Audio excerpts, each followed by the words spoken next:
কেডা জানি আমার দিয়ে করায় আব্বা। হ আব্বা, আপনি জামাই ঠিকই কইছে। হ্যাঁ কিন্তু শয়তানে খোসায়। বিশ্বাস তো করছি রেশমা দা, আমি দুপুরে বাড়িতে খামু না, খিচুড়ির দাওয়াত আছে, সবাই মিলে পিকনিক করতেছে, সেখানে আমার থাকুন লাগবো। কথা শুনে দুলাভাই কেমন করতেছে, এমনই মনে হচ্ছে একটা দৌড় দিবার দৌড় দিয়ে একটা সর্বনাশ করে। আসলে না আমি কন্ট্রোল করতে পারতাছি না, আমার মনে হয় আমি যাবো। তুমি আমার ঘরে ঢুকাও। তুমি আসো ঘরে আসো। হয় নাই। আমি যাবো না। আরে চলো ঘরে চলো। দরজা লাগা, দরজা লাগা। লাগাও।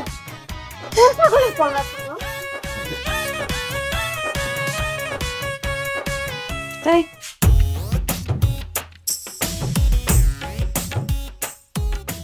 কি ব্যাপার?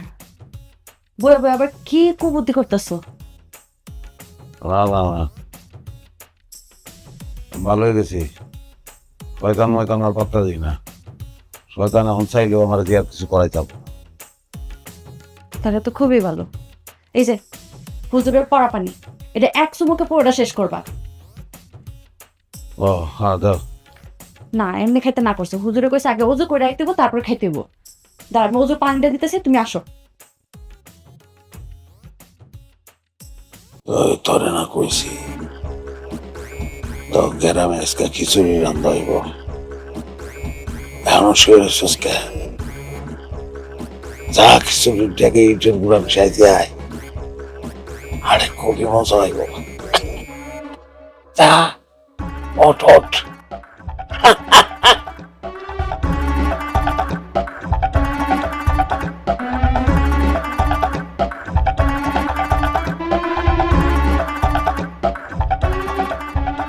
কি হইলো? ওযুর পানি দিছি তো, আসো।